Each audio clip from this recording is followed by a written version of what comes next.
I didn't belong. I was always looking around me being like, what the actual hell?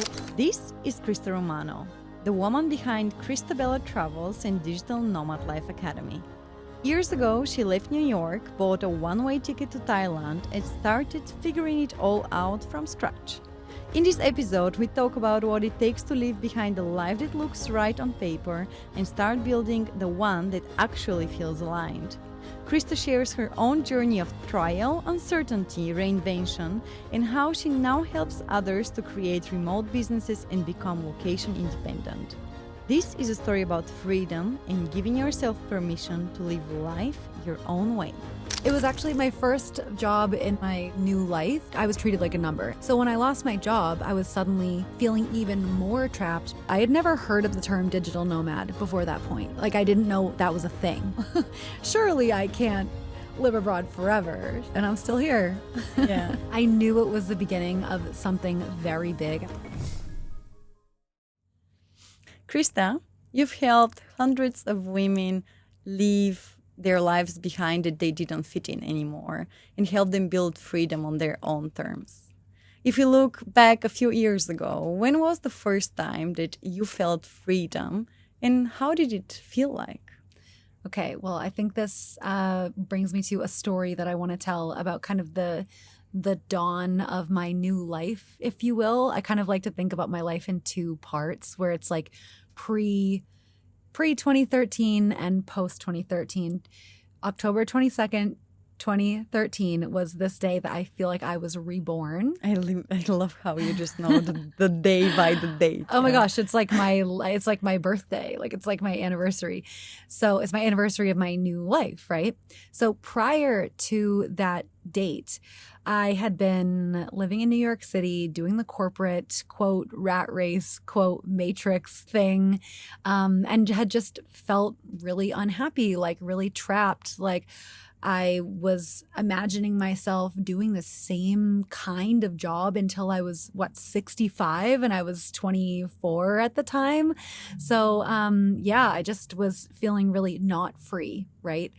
And not happy with my life. And one day I got kicked in the butt energetically, spiritually, physically, just like with getting let go from my job. Actually, it wasn't that I did anything wrong at this company. They just didn't need me at the moment. And I feel like it was very much a numbers game. I was treated like a number at this company.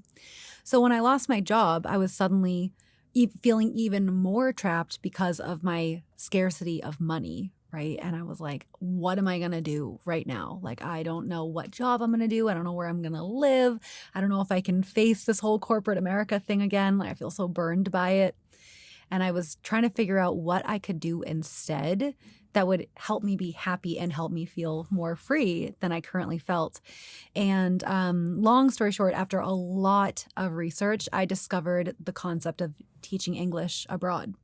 Okay. Not that I really wanted to be an English teacher. I just wanted to go abroad. I just really wanted to travel, and I wanted to just do anything different, but I needed to make money.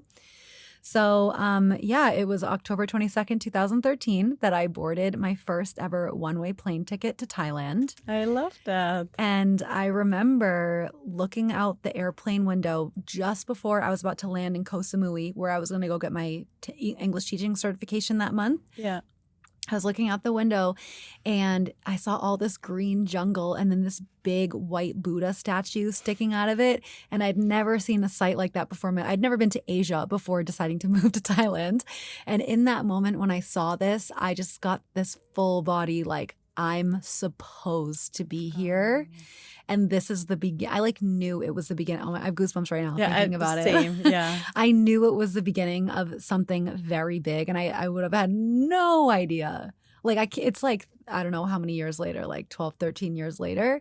The fact that I'm here now, still living in Southeast Asia, and like that I've been to almost 70 countries at this point. Wow. And I never did end up teaching English. Actually, I did get my TEFL, but I ended up getting a great job in marketing very shortly after I got to Thailand. And in Thailand, or was it a remote job? It was actually my first job in my, quote, new life was an office job in Bangkok.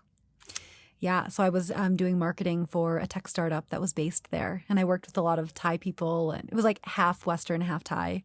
It was a really cool experience.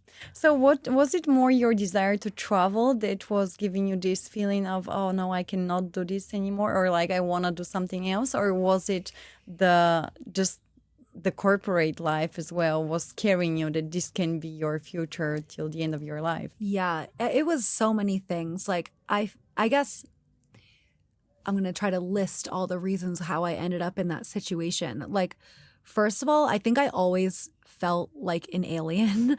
I always felt kind of like a black sheep. I remember walking in New York, like walking around New York City, or especially being on the subway, going to work, commuting, and looking around, and I would see everybody wearing gray and black, like very basic colors. And then the expressions on their faces were so just, there was no joy on this train car at all, going there or coming home. And it was loud and it was like stinky and muggy. And I just remember being like, what is this world that we are living in? I'm pretty sure this is not how humans are supposed to be. And I felt that so strongly, but nobody else seemed to have a problem with it.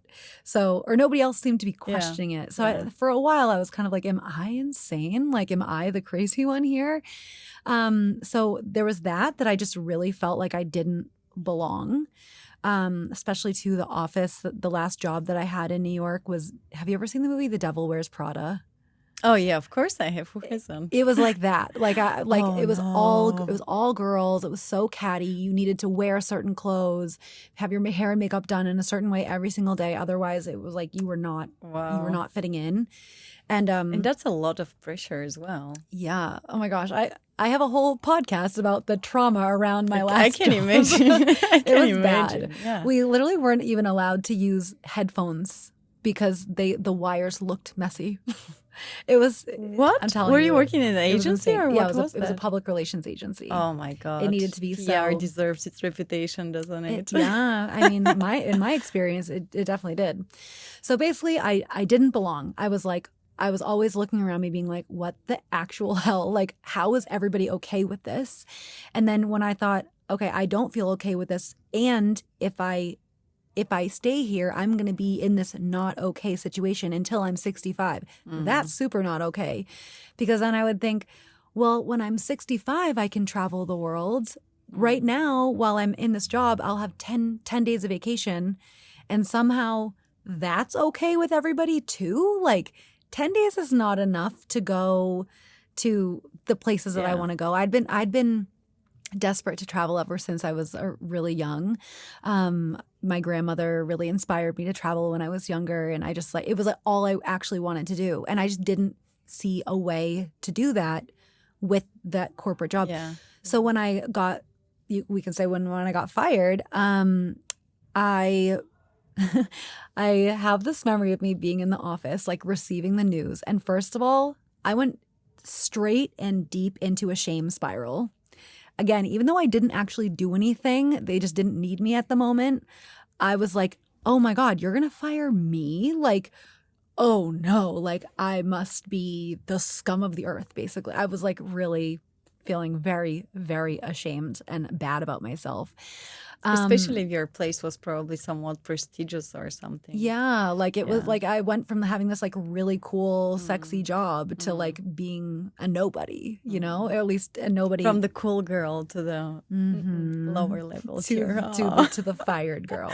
Yeah, genuinely, I was devastated. Like I couldn't show my face. I took a bus back to Boston to go visit my family, and I was like, I'm never going back.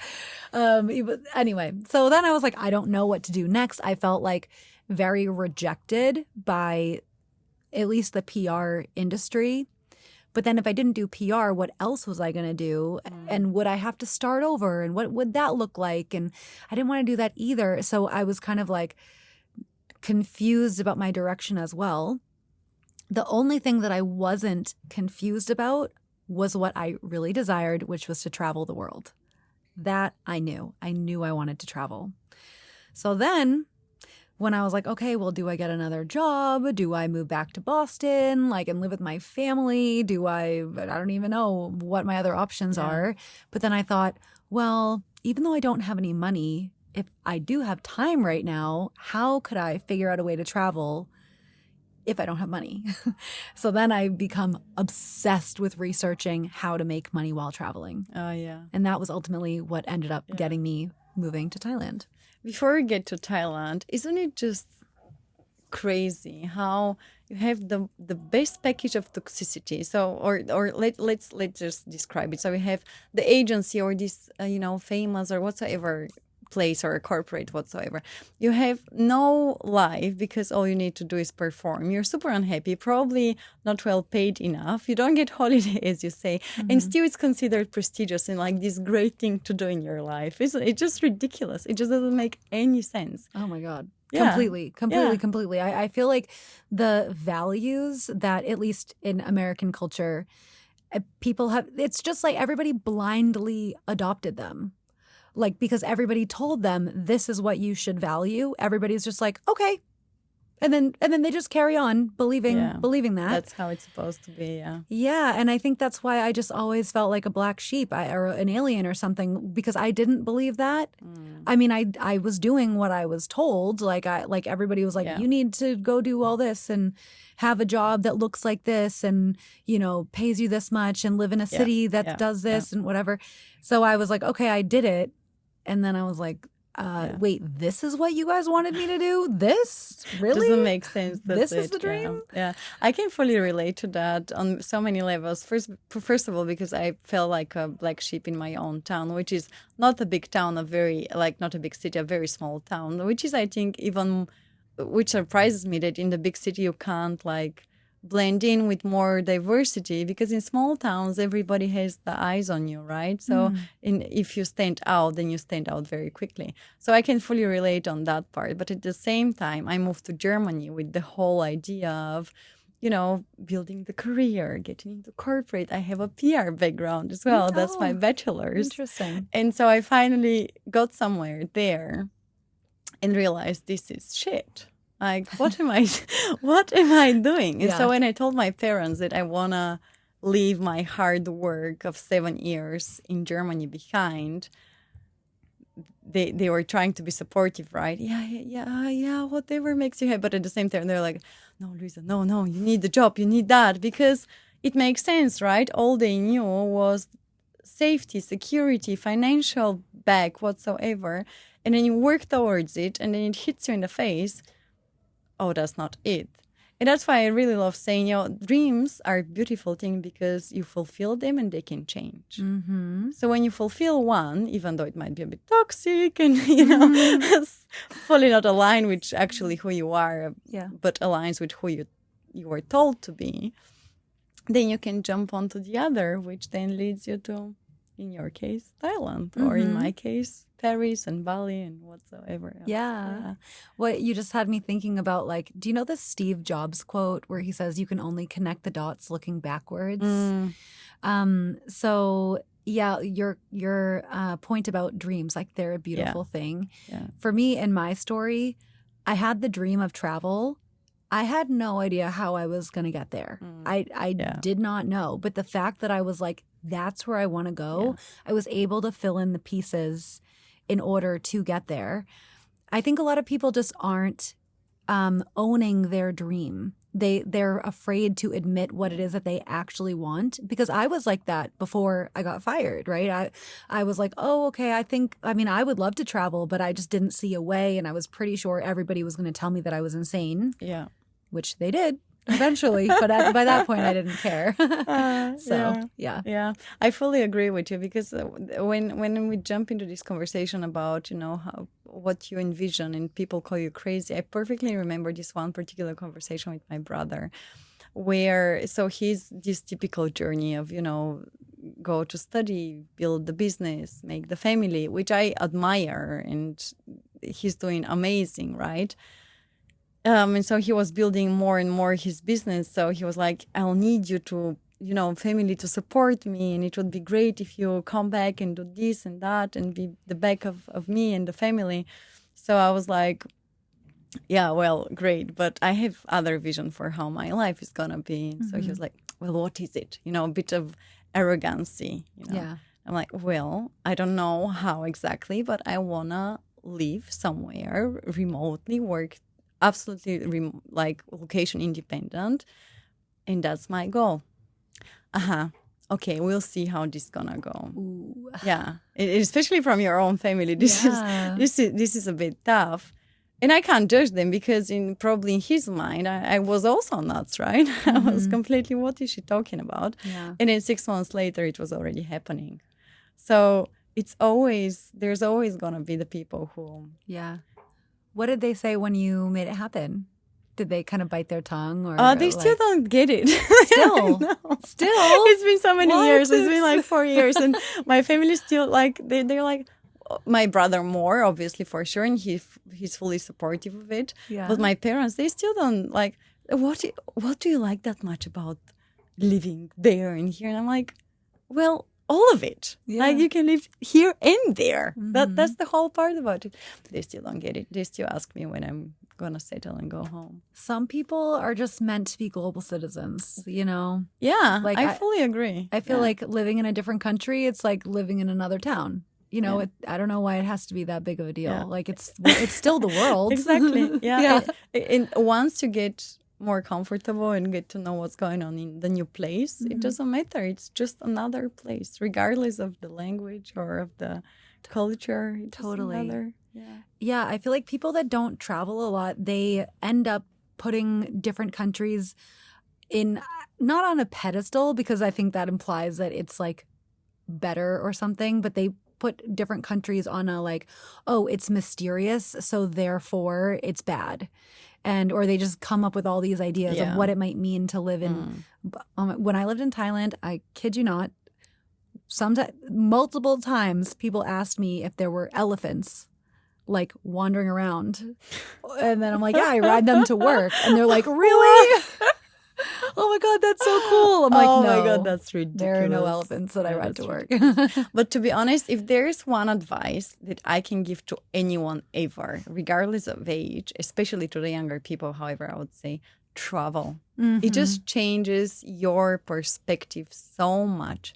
You get so much more understanding of how the world functions and just open more. I think just traveling fully changes you. Completely. Like, seriously. Yeah. Yeah.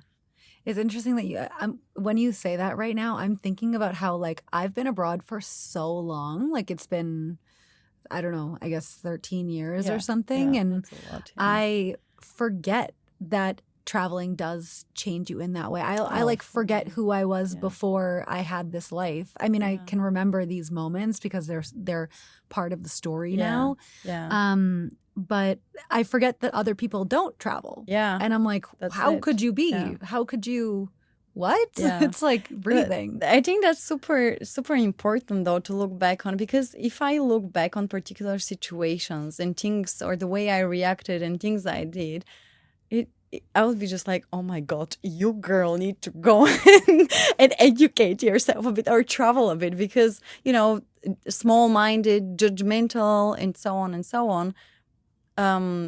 It comes also with age probably, but just before travel, you just learn so much. I just think it gives you so much knowledge in so many different perspectives, and you don't need education or what degrees or whatsoever. You just need to travel. Exactly. You're gonna change so much. I agree. It's one of the best personal development activities that you can do, for sure.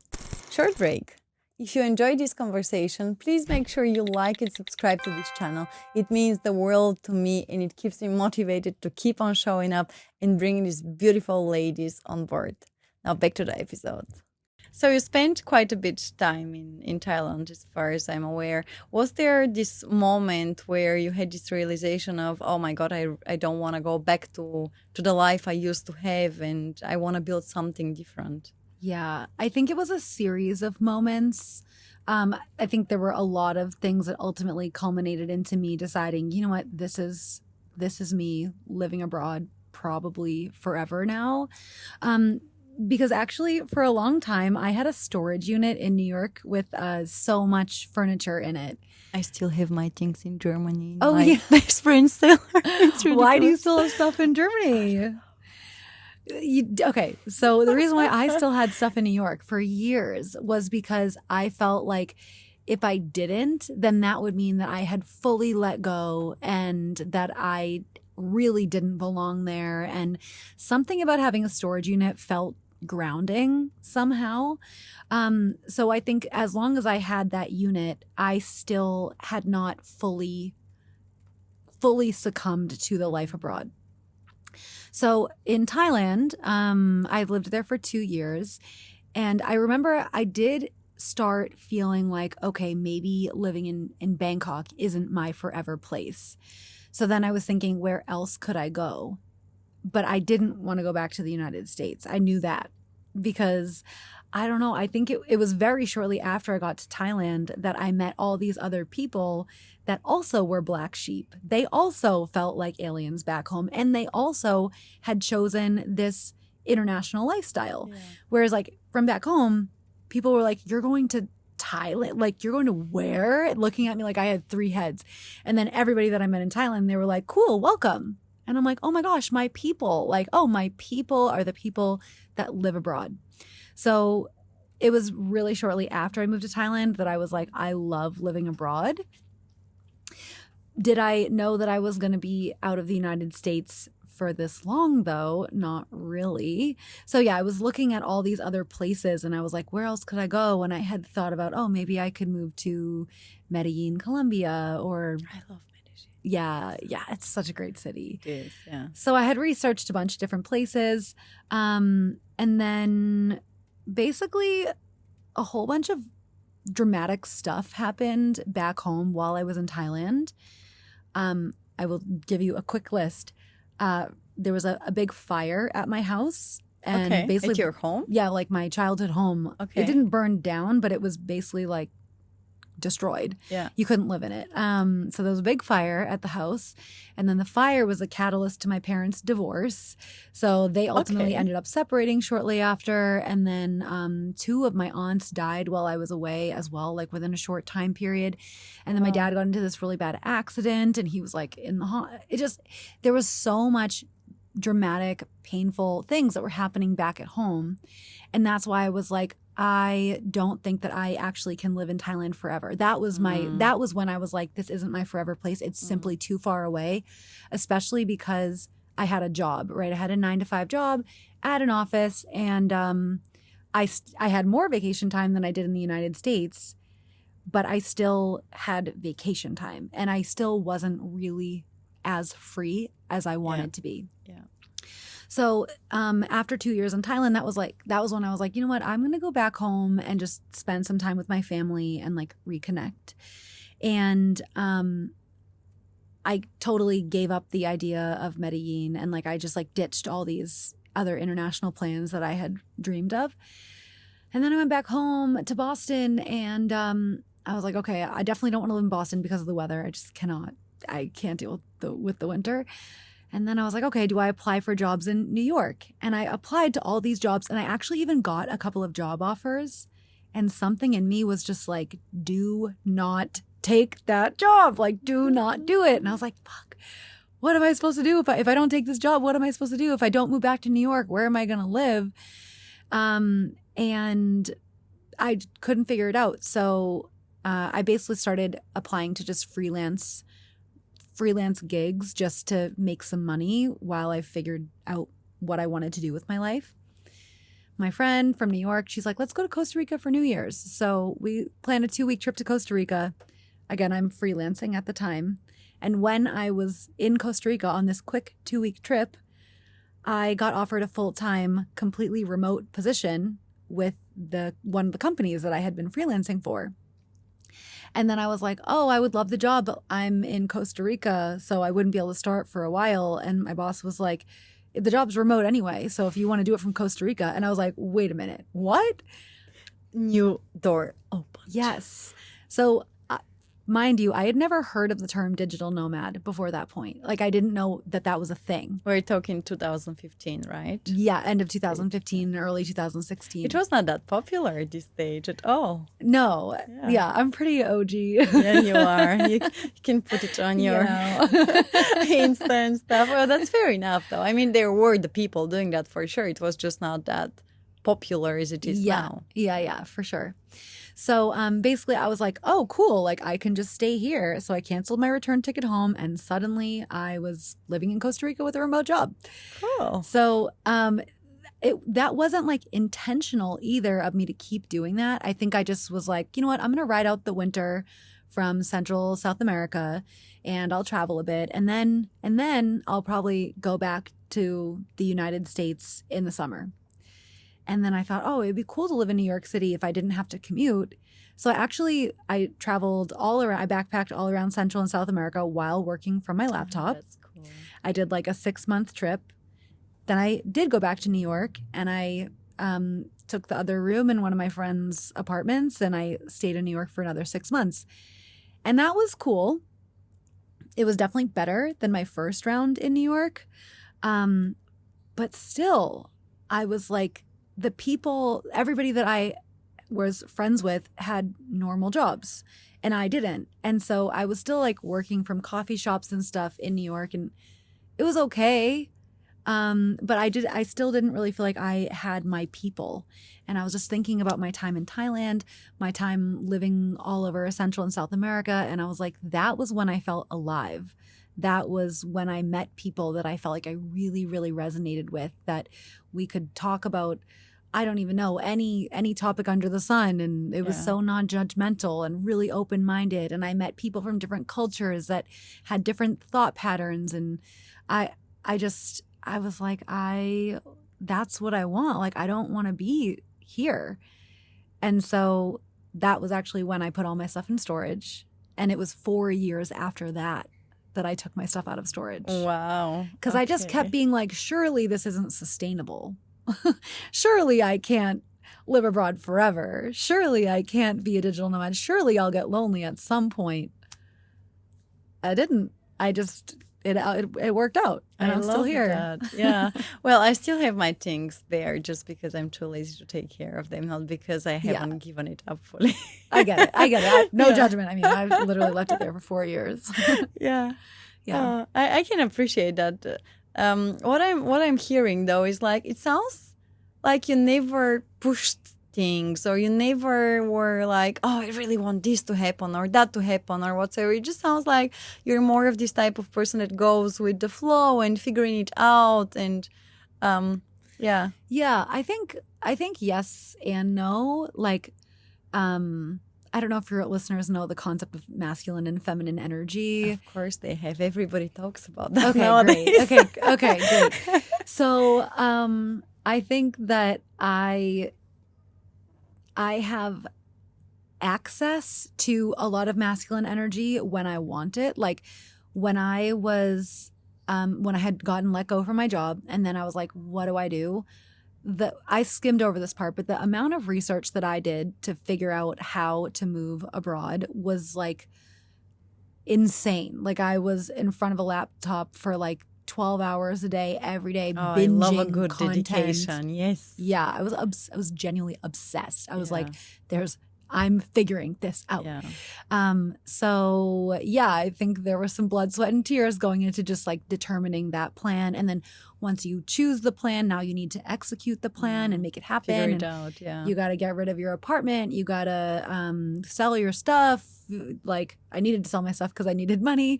I needed to figure out a TEFL. I needed to figure out the visa situation. So there was like a lot that needed to be done. And then same thing with like building my business. I feel like I was very intentionally like, that's what I want. And I'm tunnel vision on it. So I definitely can be very intentional and focused when I have decided exactly what it is that I want. It's these moments in between where I don't really know what I want.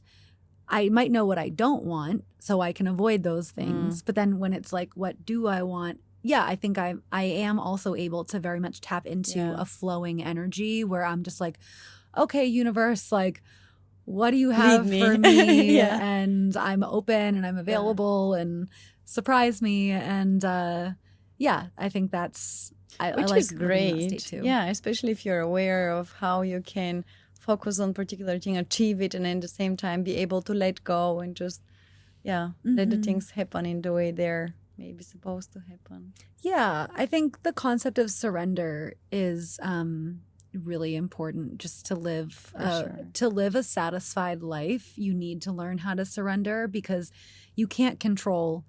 I mean, I gave you a handful of things of all these insane things that happened while I was abroad. Like if I had been like, oh no, I need to fix all these issues or whatever. It's too stressful. It's not possible. You need to be able to just let life happen sometimes. Before we jump into, because I really want to talk about how you build a business now and you've been running it for 6 years, have you had or have you felt the pressure maybe of your family or friends or your network to, I don't know, go back and fit into the box again and make them happy over you being happy? Well, first of all, it's been a long time. So I think that first year that I lived in Thailand, I definitely got some messages from people being like, when are you coming home? And along the way, people making comments of like, yeah, when are you going to come back to the real world kind of thing? I think it's super interesting how many people perceive this lifestyle of like, they're gonna come back to themselves and come back to reality. Whereas that's our reality. That's how our real reality looks like. Yeah. And what they have as the reality is for us horror. Literally my nightmare. Yeah. No offense. No offense if you have a real job. Yeah. But like, oh my no, gosh. it's not per se about the real job. I am all in for people who are passionate about what they do and where they live. But just when you know that you're unhappy, that what's going on in your life is not fulfilling you. You know there's more. You know something can be changed, and still don't take the step because of so many reasons that can be there. Yeah. But it's projection, I actually talk about this concept with my clients all the time because I don't just help my clients build a business, but I'm very much supportive of them changing their lifestyle as well. So I've coached a lot of people through having these conversations of like announcing to their network what it is that they're about to do, coming out of the entrepreneur closet, like, hey, I'm doing this now. And like, can you all start perceiving me differently? So it's like people are scared to put that message out there to announce that this is my business because they know that people will say shit to them of like, do you really think that that's going to work? Or could that be sustainable? How much money are you really going to make? Don't you need to go to school for that? Like people make those comments. We know that they will, but because they project their fears on you. They project their fears and also their scarcity, I think, or like their own insecurities. Like someone's saying something like that of like, oh, when are you going to get back to the real world? They are so committed to the fact that their life path has taken them to where they are because maybe they didn't know how to surrender or like they just did what they were told.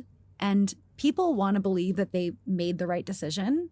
People want to believe that they are good. People want to believe that they are smart. Yeah. So when someone else comes along and does something different that maybe they would actually dream about doing, but they're too scared to admit it, that is very triggering, I think, for people that are secretly unhappy. And then they're gonna try to preserve their ego by shutting you down. Yeah. So whoever you are listening to this, if you want to follow your dreams and you're worried about what other people are going to think, just remember that they probably are only criticizing you because they could never have the audacity and they wish that they could. Absolute amen to that. This needs to be framed because that's sadly the reality. And that's why I think it's super important to surround ourselves with people who actually can boost us, can understand us. And not necessarily, they don't have to be at the same level or at the same path, but at least be supporting on or understanding, because that's what happens when you take a turn and your friends or family whatsoever just decides to remain where they are and not come along, I think that's where you become the Lulu, or you're not in a reality whatsoever. And that's why I always say you don't have to throw everything away. You don't have to leave everyone behind. You just need to make sure you're surrounded, or at least share the things with the right people who are gonna help you to push over the hill and not drag you down. Yeah. I think unfortunately we do kind of need to be careful who we share our dreams with, and who we let in on our plans, because not everybody is going to be able to not have their ego get in the way. Yeah. So, yeah. Fair enough. Mm-hmm. On the topic, let's talk about your business. So, as mentioned, you help others to rebuild their lives, make it location independent, build their own businesses. So tell me more about that. How exactly do you do that? It sounds like the magic. Yeah. So I have this year-long program. It's called the Digital Nomad Life Academy. And it's a really, really comprehensive program. We cover the 5 C's: career clarity, coaching, coursework, community, and character development. So basically, the people that I work with usually are people that were in the same exact situation as me, right? They've done the 9-to-5 thing, or they're in the 9-to-5 situation, but they're not happy. Maybe they like their work, but they don't like the environment, or maybe they also can't stand their work, or they don't even know what their work even is. Like, a lot of people are very out of touch with what their skills even are. They're not able to see that actually the fact that they're really charismatic could ever amount to anything outside of being a personality hire. Like, I think people just get so caught up in the whole, they've been put into a box by their company or their whatever parents, and they just see themselves only in this way. They don't know what else they could do. So the first thing that I do with my clients is I take them through my career assessment process, and it's a long process actually, but they fill out this really intense worksheet about so many different aspects of their personality, skills that they don't have, are curious about learning, major life stories, how they felt about different tasks that they did, different softwares that they know, how other people perceive them. Like, they fill out a lot of information. And then once they fill out all this information, I can get on a call with them. And they have just surfaced all the information. So anytime I ask a clarifying question, boom, they're able to answer it really quickly. And we can have a super productive, rapid fire conversation. And in, I don't know, sometimes 30 minutes, I'm able to suggest to them, oh, have you ever considered doing this for remote work? And I, of course, always only ever suggest a remote opportunity. And almost 100% of the time, people are like, oh my God, I never thought that I didn't know that I could do that. I didn't know that was a thing. And then I'm like, yeah, I think you would be great at it because of this, all these things that you told me you have. And then they're like, oh my gosh, wait, I think you're right. So then they're like, maybe I can have a remote business. Maybe this is what I want to do. And then I guide them through the process of creating a business around that concept that we came up with initially on that call. And it can take a while to build a business, which is why the program is an entire year. A lot of my clients stay in the program for years and keep working with me. They can come. So to make clear, you don't like tell them, okay, you need to quit your job now. I would never, ever, ever tell somebody to quit their job. I actually believe that, I mean, a lot of my clients want to quit their job.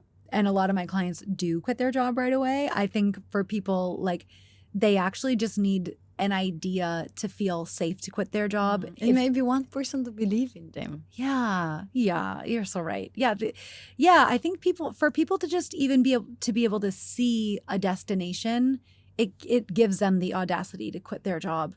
I'm getting goosebumps because I know how it feels. Yeah. I know what's behind it. Mm-hmm. I personally believe in feeling safe financially. I hate feeling unsafe financially. I know what it feels like to be broke. That's definitely me. I've been there. And I personally would never quit my job before I had another income lined up. That's how I would do it. So Yeah. I would never advise somebody else to quit their job. And I've set up the program in a way where we have calls every Sunday. So like even if people have a 9 to 5, and all the calls are usually in the evening, on weekdays and stuff. So it's like really easy for people to participate even if they have a full-time 9 to 5 job, and it's intentional that way. Why do you do what you do? Why do I do what I do? I guess it's come up in different ways in this episode, right? Like I'm a highly empathetic person, first of all. And I've just been there. You know, I know what it feels like to be so unsatisfied with the life path that I'm on. And I also know how amazing it feels to be satisfied with the life path that I'm on. Like the natural ecstasy of ecstatic experiences that I have had being on top of a mountain in, I don't even know, Norway. Like just so many travel memories just like flooded my brain. Like I wish you could see what's behind my eyes right now. Like I just all the spectacular things that I've seen. I can see the glow. So yeah, I can imagine, I'm like, oh my gosh, life is my life is so magical now that I'm free. And it keeps getting better because I keep making more money, and like I keep getting to refine my business in a way that it accommodates my ideal sleep schedule. It accommodates my ideal workout schedule. It accommodates my ideal travel schedule. I get to work with clients that I really resonate with, that are my friends. Like I like hang out with all my clients whenever they come to Bali. So a metaphor that I use a lot is this. Imagine you were hiking a mountain with a group of people and you reached the summit first. So you're at the summit of the mountain and you're like, oh my gosh, guys, it's so beautiful up here. Like it is amazing. I can see everything. Like the path, I know it was a little bit tough, but it's so worth it. Like you got to get up here. Yeah. And they're maybe, I don't know, 100 meters down below you. And they're like, oh, we're tired. We're tired. You would be like, worth it. You would be like, no, you're not. No, you're not. I don't care if you're tired. Yeah. Get your ass up and get up here. Like you need to see this. And I just feel like that's just always how I've felt, that I've been on the summit. I feel like I'm on the summit of life. And I have all these people that are so sweet that message me on Instagram and they're like, oh, how are you doing this? I'm like, yeah, let me show you. Like it's like it's really not that complicated. Yeah. Sure, you need to believe in yourself. You might need to develop some more skills in order to get to where you want to be. It's not going to happen overnight, but you can do it, and it's worth it. And I'd love to guide you through the process. Yeah. So I feel like nowadays many people are trying to sell this beautiful, remote island life. What do you do differently so that you've been in the business for the last 6 years? I just posted on Instagram yesterday a few questions for my audience. I told you before this podcast episode, but like I'm like, do I want to rebrand a little bit? Because while travel has been my passion for a really long time, currently I'm less passionate about traveling, and I'm more passionate about just being free, of feeling free on a minute-to-minute basis. I love that I can go to Pilates at like 11 a.m. on a Tuesday. It's literally the best thing ever. Facial at 2:00. Yes. Exactly. So I've been thinking like, oh, do I want to keep talking about travel, or do I kind of want to pivot my messaging a little bit? So I put a message out to my Instagram audience, and I was asking them some questions. And one of the questions was, how do you perceive my personality? Because I'm just curious how people see me, and if I'm rebranding, I want to live up to the thing that people like about me. And something I was surprised to see, but most people used the words honest, truthful, and authentic when they were describing how I show up. Why are you surprised about it? Because you show up in such an authentic way. I do, but I don't know how else to be. And it doesn't make sense to me that other people don't show up authentically. I'm like, how could, I don't understand how people can pretend to be something that they're not. It's like, I literally don't understand the concept of masking. But I mean, people do it. I guess I don't. And it feels very natural to me to just be like, this is how it is. And I'm not gonna lie to you. So apparently that's what makes me different is that I don't lie and that I actually like am transparent. I actually always explain like the reason why I price my offer in this way is for this reason. And this is how much things actually cost. And like if you want to do it, you're never going to hear me say, oh yeah, you can build this business in 3 months, because I don't know who the fuck you are watching my content. Like it depends on who you are. Like, so here's how you can figure it out based on where you're at. And I think I'm just like, I actually consider the person on the other side of the screen and don't put them into a box of like, anybody can do this. I mean, I do believe that anybody can build a business, but it's like, let me include some disclaimers here where anybody can build this if you are willing to commit, if you are willing to spend a few months learning a new skill, if you are going to do the homework assignment properly and actually reveal aspects of yourself to me so that I can help you come up with an idea that makes sense. Yeah. So I think that's probably what makes my program a lot different. Do you have a favorite, I would say, success story or a story that just you like sharing about a student of yours or somebody you've worked with? Yeah, the first one that comes to my mind is my client, Danny. So she's first generation. I forget what culture she's from, but she is an Asian American, right? First generation Asian American. So she grew up a minority, and she had, strict parents that were like, you got to be successful. So she did the whole I'm going to be successful thing. And she really was. She's super sharp. She went into advertising. So Danny climbed the corporate ladder, every single rung, up and up and up and up and up and up and up and up and up until I think she was like, as it goes. she was an executive level, whatever, corporate executive, I think under the age of 30. She had gotten 11 promotions in 11 years is what she has on her profile now. Okay. So she just was killing it. And she came to me and we did this career assessment process. She was killing it, wanting to run away from it. Yeah, exactly. She was just like really unhappy there. She was like, what more can I do? Like, I feel like I'm not contributing to the world in any kind of way. Like, I'm good at what I do, obviously, but I don't think I want to do this. So she basically was sitting in this career assessment call with me being like, please don't say advertising. Please don't say advertising. Please don't say advertising. And I'm like, Danny, if you don't want me to say I don't want you to do something that you don't want to do. That's like, I'm here to help you figure out something that you do want to do. And she's like, I know, I just feel like advertising's the thing that I've been doing so much, and I don't want to have to start from scratch doing something else, and I just can't see what else I could do. I'm so deep in this advertising world. But then I was looking at her major life stories because I'm also considering like things not related to work. And she had a few stories about being a minority and that she, overcame some adversity there, and that also in her free time, she does advocacy work for minority women. That's beautiful. I know. And I was like, Danny, so you know how to get promotions? And she's like, well, yeah. And I was like, would you be able to help others? Like deconstruct your way of getting promotion? She's like, oh yeah, I know how to get a promotion. It's like strategic. And so now Danny is a career coach for minority women. Oh, I love that. Yeah. So she completely, I can't even say she pivoted. She started an entirely new career, but she actually did leverage so many things that she already had within her.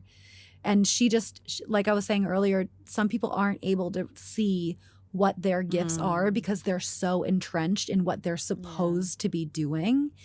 I feel like that's me. Really? Maybe we should talk about me a bit. Okay. I can use a spotlight. Sure. We can coach you through it. I mean, that. I don't have your career assessment form in front of me, which does help a lot. But do you want to talk about it? Yeah, for sure. We can do that. Tell me a bit about why do you feel that way? Because I feel like I'm so deep into, I've been doing marketing and PR, or less PR, more digital marketing for for, I don't know, 5 years now, maybe even more. Mm-hmm. And I'm such a all-arounder. Whatever you need, I can deliver, because I've been obviously through different stops in my life. Whatever I was asked to, I would deliver. That now I'm like, oh, I really want to do something else that has nothing to do with marketing. But at the same time, I'm just so wrapped as Danny in the whole topic, in the whole field, that I just feel completely... Yeah, but I can't do anything else. And if you ask my partner, Daniel Hittings, I'm going to land into coaching, because Hittings, I have some great skills in that. But I'm just currently exactly where probably a lot of clients of yours are, where I'm a solopreneur or freelancer or contractor or whatever you want to phrase it. I have a few clients that I support, but at the same time, it just doesn't feel like enough. It doesn't feel like I'm doing what I'm supposed to be doing. And so I wake up every day and I know there's something out more for me, but I still don't know what it is. Yeah. Oh, so your podcast might actually be a way for you to discover what's more for you. It's actually the reason why I started my podcast. Yeah. So that's why it doesn't have any, particular goal behind it, besides obviously supporting women, spreading the message and having beautiful conversations. But this was my first step towards, I'm just going to experiment a bit. I'm going to try out things and see where it's going to lead me. Cool. Wow. I love that. Thank you. I mean, I think that's amazing, actually. So one thing that I always look at is what projects have my clients created out of pure joy, or like just out of desire, out of passion. Yeah. So the fact that you've created a podcast, like, by the way, for anybody listening, if you are not watching the video, we are currently sitting in an office in Louise's house, and it's so cool. Like, it's like, first of all, it looks gorgeous. It's so professionally done. And like, this is something special that you have done, right? A skill that you have, know how to convert a home into a podcast studio. So one of many of my talents. You probably are stacked with talents. And that's the problem, by the way. It could be a problem, but in my perspective, obviously, maybe in yours, like, oh, we have a gold mine here. It's totally a gold mine. Yeah, because I think people, I don't want to say they fall into two categories, because that's not fair to categorize people, but there's kind of two ends of the spectrum, where either you're super multi-passionate, which it sounds like that's where you're at, where there's a lot of things that you know how to do, that you are talented at, that you probably, if you indulged in them, you could like really go for it. And like, I bet you are the kind of person that whatever you decide you want to do, you do it well. Or I don't do it. Okay. Yeah. And then the other side are people that are super out of touch with their passions, and they don't know what it is that they even like, and they don't believe that they are good at anything.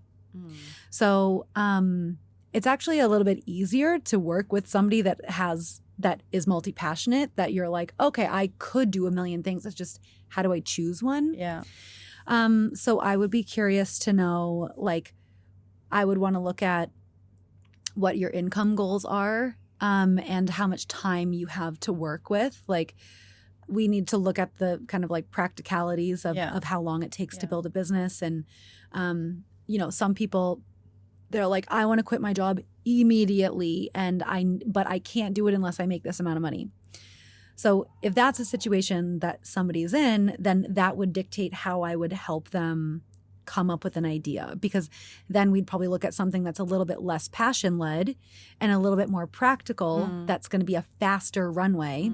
And then I think once people quit their job and like then they enter into the world of entrepreneurship, suddenly the universe opens up and a million things can happen. But you're already an entrepreneur and you're already completely remote. So I just want to acknowledge that you're in an amazing situation where you really can actually, like, you can be in this energy of surrender, of like, what is it going to be? Like, what is going to speak to me? And I would say, because I don't have a career assessment form in front of me, and it would take a long time to just like talk about everything that you're passionate about. But that it really is this like deep journey of discovering who you really authentically are, what lights you up, what is your mission, what maybe you could actually think about what are some of the most the biggest lessons that you've learned in your life. What are moments that you have felt the most joy, and just really get in touch with what makes you happy and what makes you happy and who you would love to support. I think the world that we live in, our human experience, it's a relational experience. We're always relating to other people. Businesses are in exchange of value for money. People need to find the value.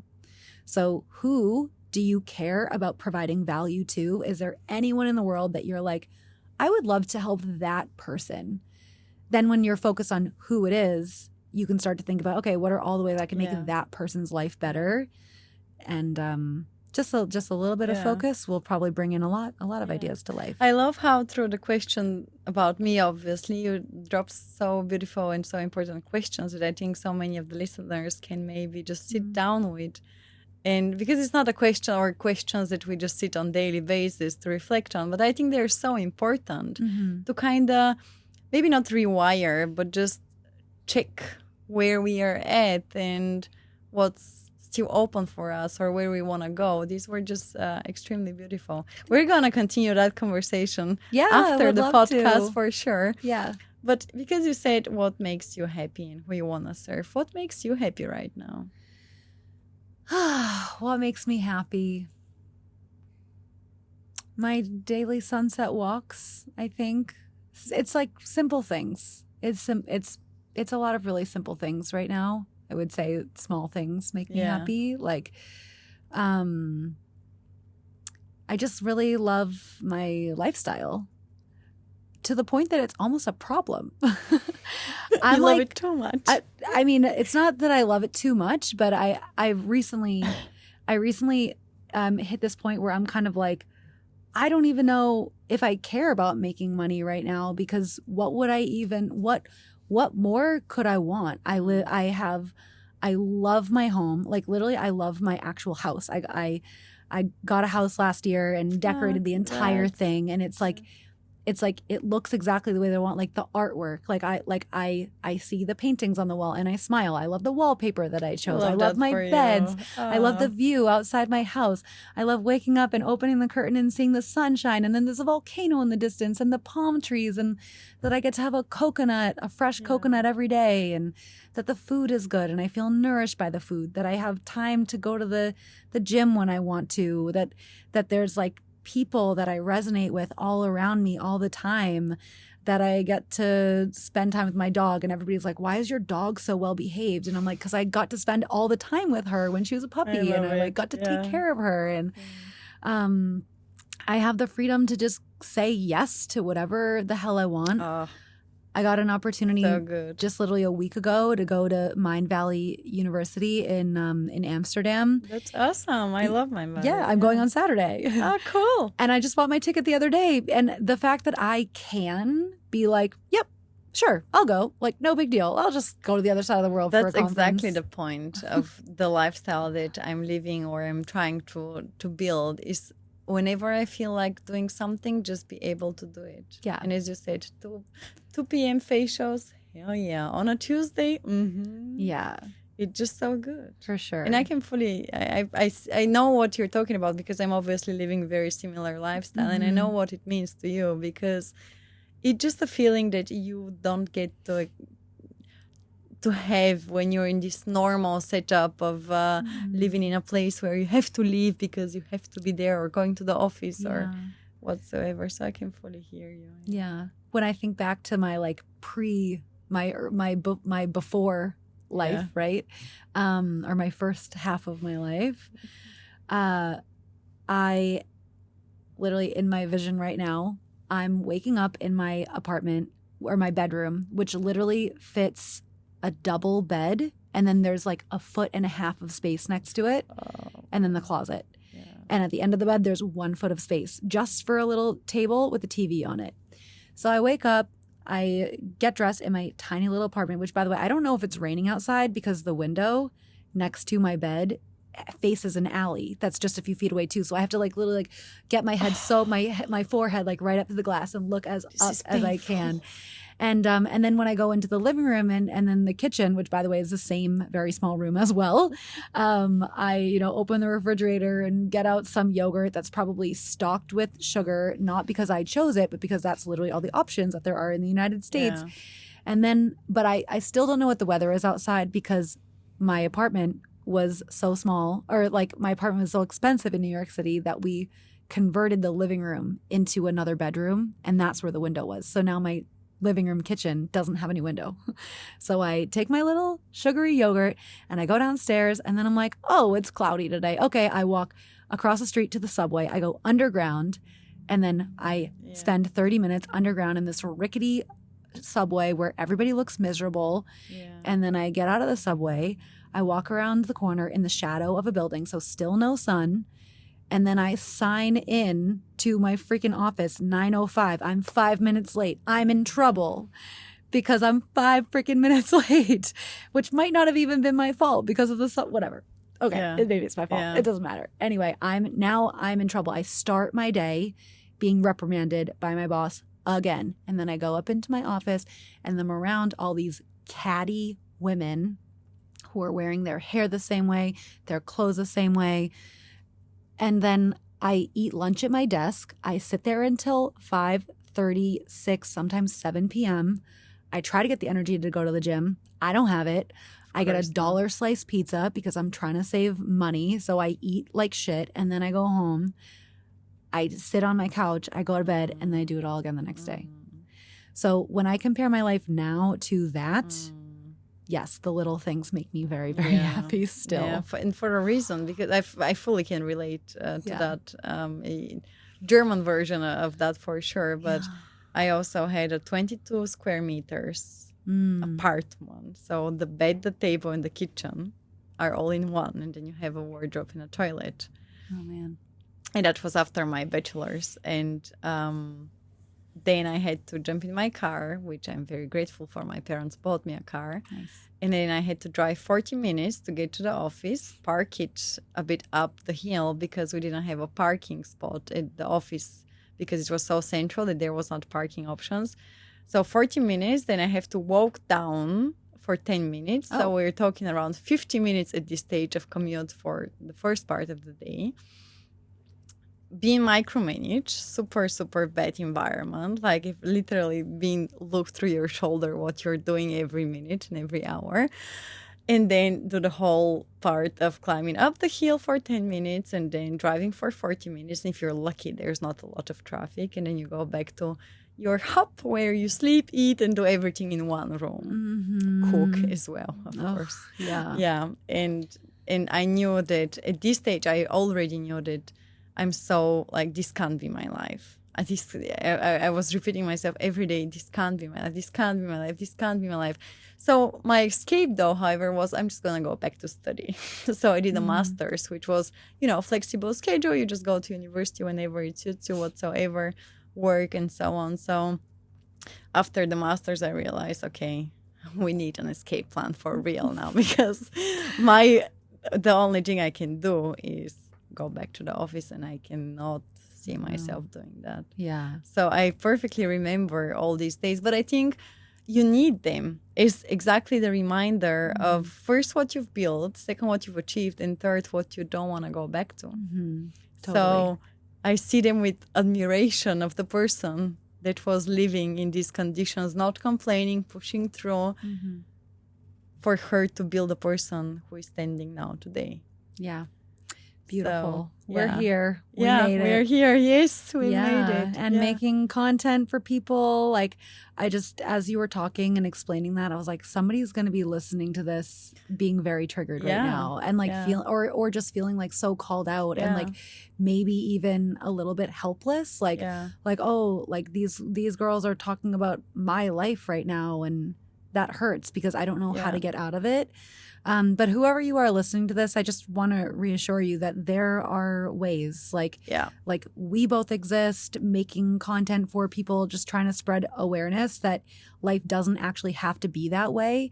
I think the thing, like Louisa, your story and my story too, like we were doing that because it was the normal thing to do. Absolutely, yeah.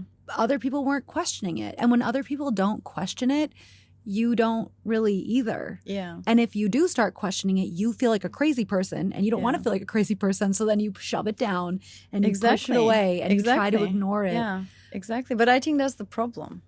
That's the problem, that you're, first of all, you're put into a box, you need to behave in a certain way. And in the moment you see lights outside, somebody tries to dim it. And I think that's the problem. And that's exactly the reason why this podcast actually exists, because I do want to spread the message of it is possible. You can dream big. And I know there's all the big content creators whatsoever, but sometimes you don't need the all shiny things. You need some real stories, real people who have been very recently through that, and see the light and help people to dare more, to be more, to want to be more. And in this context also, I don't think everybody should be an entrepreneur. I don't think everybody should quit their jobs, do businesses whatsoever. What I do believe, though, is that people should align with what feels right for them. And the questions you ask were very on point. Who do I want to serve? Why am I doing this? You know, all these going back to the roots of why are we on earth? Because I feel like we're just not using our capacities as humans. We've become robots. We wake up, get our sugary yogurt that is poison to our body, go work for somebody else, don't know even what we're doing, maybe, or we are. Then we go home, we're so tired, exhausted that we just sit on the sofa, and then that's our life. And I think that we're just losing ourselves as humanity, because we have so much more power, so much more that we can achieve. Everybody can be a freaking superhuman. And I seriously, genuinely believe that. And I think it's pity when there's so much potential in each and every of us to be lost. And so again, this is not about being a business owner. Not everybody should be, because and have to be as well. That's not the whole point. Or leaving the country, leaving this or whatsoever. It's about doing things that fulfill you. Having a lifestyle that feels like freedom to you. If you ask my parents, their freedom is in their huge garden, doing their gardening, and that's it. And I fully love that. So when I tell them travel or do whatsoever, it doesn't align with them. And that's totally fine, because it aligns with them, with their own vision for how they live life and what their purpose is. So I think that's the core message here. Besides, sure, build a business and you can be in Bali and be this great person, entrepreneur whatsoever. It would be reconnect. Check what's going on there. What are you meant to be doing? Are you aligned with what's currently going on in your life? Totally. Yeah, I love what you said about how your parents, like for them, freedom is gardening. I think that's That's it. Yeah. That's so beautiful. Yeah. Like what you and I are not here doing is telling people, go create a different cookie cutter life. Like you're in a cookie cutter life, go create a different cookie cutter life where you're an entrepreneur and you move to Bali and you do life in this way, like that you should do life the way that I'm doing it. No. What we're here saying and what the message is tune into who you authentically are, what your desires are. Every human is so different and so unique and so special, but we've been trained to believe that we're not. And we've been trained to act like we're not. And that's why we get put into boxes. And then we end up in a box and we're like, wait, my box looks the same as all their boxes, but we're all really different inside. This doesn't make any sense. And then everybody who's blindly subscribed to that system is like, yes, it does. Shut up. Stop with your different thinking. And then you're like, oh, okay. But no. Keep your different thinking. Keep dreaming. Keep just tuning into who you really are, what makes you happy.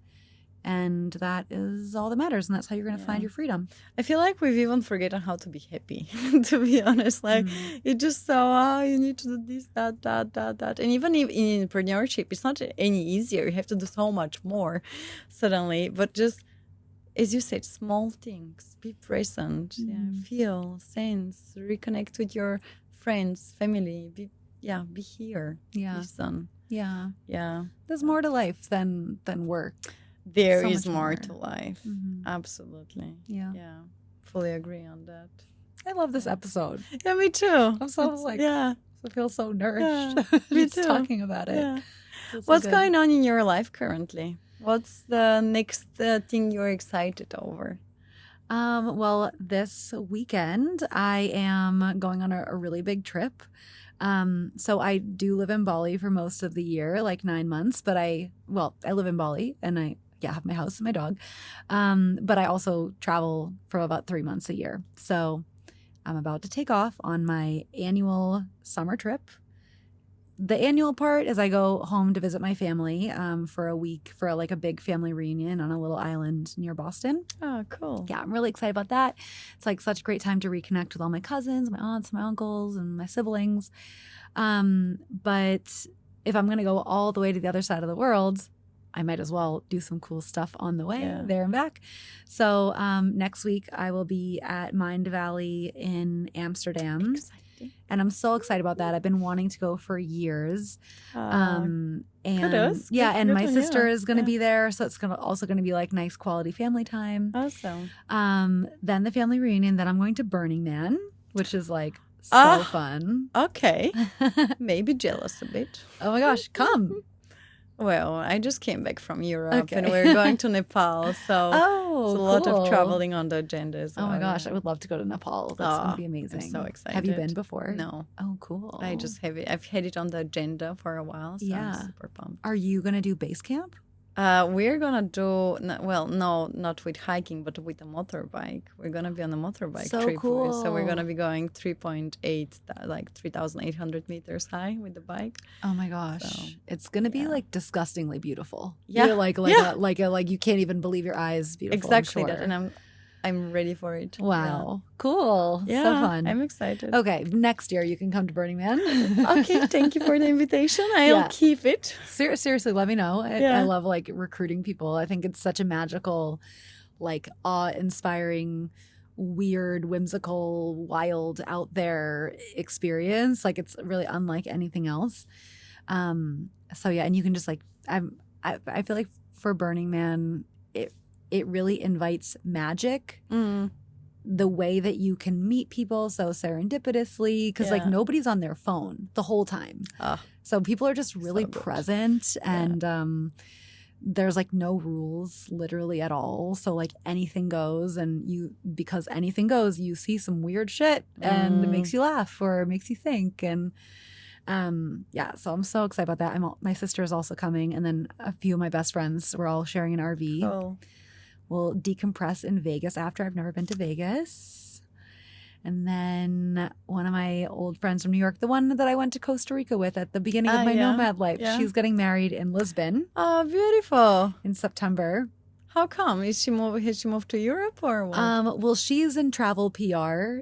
So she actually, it's so interesting. My friendship with Emma is her name. Hi, Emma. If you ever listen to this, you better be listening to this, Emma. Poor Emma. I always hate on the job that we both were, because she was at that company too. Oh, really? She's always like, I'm so sorry that you hated it, and I'm like, it made sense. It makes sense for you. It didn't make sense for me. I obviously was just never meant to be in an environment like that. But for some people it works out really well. But that's what I meant. As far as you're fulfilled, do it. Yeah. If it works for you, go for it. And to be fair, her life is sick. Like she works in travel PR, so she works on all these like really high-end glamorous clients. Like she's always like on the Department of Tourism for Thailand or for I don't even know, like random places. She's a jet setter and like doing it very glamorously, So she's got a very cool setup, and I think Lisbon's one of her favorite places. Okay, nice. And her fiance is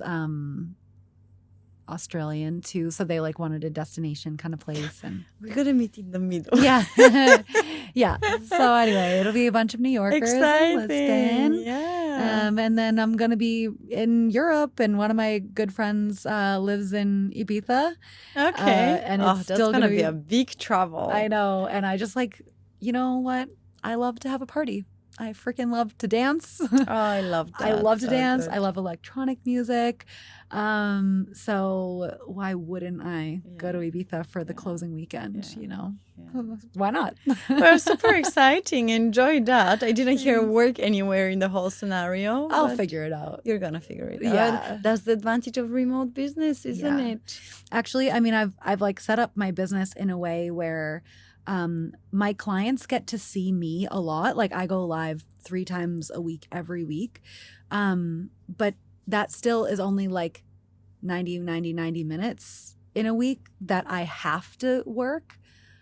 And the rest of the business is like, you know, it if I don't post on social media for a week, nobody's gonna die. Like if I don't make a few sales over the summer, like it's okay. Yeah. As long as I take care of my current clients, we're all good. So yeah, in the summer I work very limited hours and I wouldn't have it any other way. Yeah, I love that. I wish you lots of fun. Thanks. Sounds like lots of excitement. Yeah. I have 5 questions. Before I transition to them, though, is there anything you would like to talk about or that you want to touch up on? No, I've loved everything about this episode. It's like perfect. Love it. I actually feel so inspired and like nourished again. So thank I you appreciate for all the that. beautiful This means questions. a lot. Yeah, thank you so much. You're welcome. Well, then I would like to transition to my 5 combo questions. I ask all my guests on my podcast the same questions. I still don't know them, so I'm just gonna get my phone out of here. Go ahead. Maybe soon I'm gonna learn them, but until sometimes our brains do not need to hold information when it could just especially be held there. something like that. Like, Yeah. wow. I mean, I know what I want to ask you, but when I want to do it perfectly, I'm just gonna read it. Anyway, so Christa, what's the boldest move you've made that no one really knows about? Oh, and we have 5 minutes, so we have 1 minute per question because I want to answer from the top of your head, so not to go too deep and whatsoever. Yeah, that was Boldest it. move that people don't know. Yes, girl. I don't know. I'm a pretty open book. Like to think about like what are some things that I haven't told anybody. Like Well, then just the boldest move you've made doesn't have to be maybe. I think the boldest move I made was moving to Thailand, having never been there before, not knowing anybody that was there. Like that was freaking crazy. I can imagine. Maybe also actually moving from Boston to New York City. Oh, this is kind of a funny one. When I was fixated on going to New York City. Like I wanted to move there so bad. So what to your comment where you're like, you kind of go with the flow. I'm like, well, not necessarily. I was obsessed with the idea of moving to New York. So I started applying for jobs there, but I noticed people were like, oh, but you live in Boston. Like we're not available to relocate you. So I wrote my friend's New York address on my resume. And then when the companies in New York would want to call me in for an interview, they'd be like, can you come in tomorrow? And I'd be like, sure. And then I would hop on the Chinatown bus. It was like a $15 bus that just probably not safe drivers, a not safe bus that would just barrel down the highway from Boston to New York. I would always be like, sure, but I can only do the interview after 3 p.m. just to give me enough time to get there. And because I was too broke to stay in New York overnight, I would take the bus back that night. Dedication. These are the traits that I really appreciate in people that's how you know whether somebody's going to make it or not. It's just this dedication, like always finding a way, always finding solution. I really appreciate that. Yeah, thank you for sharing this. I love it. Good question. Yeah. Second one. What's one thing you're proud of that rarely gets acknowledged? I was just thinking of how I will say this. Like I know what I'm going to say, but like how to frame it. I'm really proud of the work that I've done on myself internally. I just feel how differently I show up in the world as a more confident and secure person, specifically around my ability to communicate difficult emotional things. Like I don't feel scared to deliver hard news or like not even news. Like I just don't feel scared to ask uncomfortable questions because I know that I can handle the communication around it. I love that. Yeah. Yeah. and I did a lot of work to be able to do that. Well, that's a hard work. It's like communicating needs, boundaries.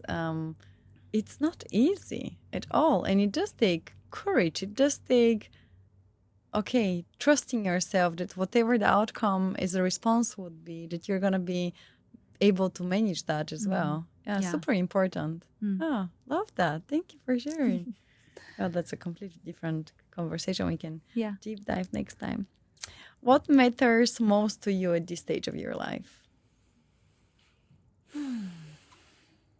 Time. I think time matters the most. I would rather pay more money for something if it gives me my time back. I think time is money. Time is more than money. Time is life. Like our life is measured by time, not by money. So yeah, I value the time that I get to go to sleep, the time that I get to work out, the time that I get to spend with people I love, the time that I go to the beach every single day, like, and with that being a non-negotiable, you know, like the way that I spend my time is the most important thing. I hear you, and that's kind of the main reason why I'm in Bali right now, because you save so much time by outsourcing like tasks in the life that just consume time, by having somebody help you clean the house, having somebody doing the laundry, being cooked, and so on and so on. And all the extra time, we're talking hours and hours per week that I can spend on me, on my friends, on my relationship, on doing the things I love. And I can fully relate and understand that. Nice. Yeah. That's why I love Bali so much. Yeah, people are much more present here. The thing is, people have time here. It's not just that like I or you as the individual has time. It's like we have time and other people have time. So we get to share our time. Yeah. And that's amazing. I remember when I lived in New York, like one of my best friends from high school also lived there, and we would see each other once a month for lunch because we didn't have all the same mutual friends, and then we didn't have a lot of time outside of that too. So yeah. A good one. What are you most proud of in your life? It's kind of along a similar concept to what I said before about how I'm able to have hard conversations. But I actually feel really proud of the relationship that I have with my siblings. We didn't have an easy childhood, and there was a lot of animosity, you could say, between us. And over the past 5 years, we've managed to mend our relationships with each other, and now we just like love each other, and they're like my closest friends. So I feel really proud of that. I really, really love that you're sharing things above the materialistic or achievements, is in terms of, oh, look, I've done that. You know, I really, really appreciate that. Yeah. So beautiful, because I also have a sibling that, I have an older brother that during our teenage years, it was not the easiest thing to love each other, I would say, not because of hard upbringing, just because I think of the age difference we have. And I'm really happy that now we can talk to each other in a way that we both feel understood and heard and seen. And I think with siblings, it's always a bit tricky. It's either you have it great since the beginning, or you have to build it. It's like a relationship that you have to take care of. Yeah. There's this song that came out in the 90s. It's called the Sunscreen Song. Have you ever heard of it? Doesn't ring a bell, no. It's by Baz Luhrmann. Okay. Look it up. But I definitely will. It's really, oh my gosh, I heard it, I think when I was like 16 or something, and I was like, this is amazing. Maybe I was younger than that. I don't know. Anyway, it's a graduation speech, but it's like in the form of a song. Oh, yeah. And it's basically just like one sentence, really hard-hitting pieces of advice. And one of the pieces of advice that he says is, how does it go? I'm not gonna say it correctly, but basically respect your siblings and be friends with your siblings. They are the ones that have known you the longest, remember who you were when you were young, and are the most likely to stick by you as you get older. And that's just so true. Like, you know, we might have friends in our lives that resonate with us more, or we have more in common with, but what you have in common with somebody changes as you change, but your blood and like where you come from is always going to be consistent. So I think it's for me also a bit cultural. We always say that blood is blood, and you should take care of blood, so to say, of the relationships within family. But it just definitely made me think like nobody knows me from the childhood. Yeah. Obviously besides my parents. But definitely gonna check that out. Yeah. You ready for my last beautiful question? Last question. Let's go. What's one piece of advice you would give to women who are listening to our episode today who are feeling stuck but know they're meant for more?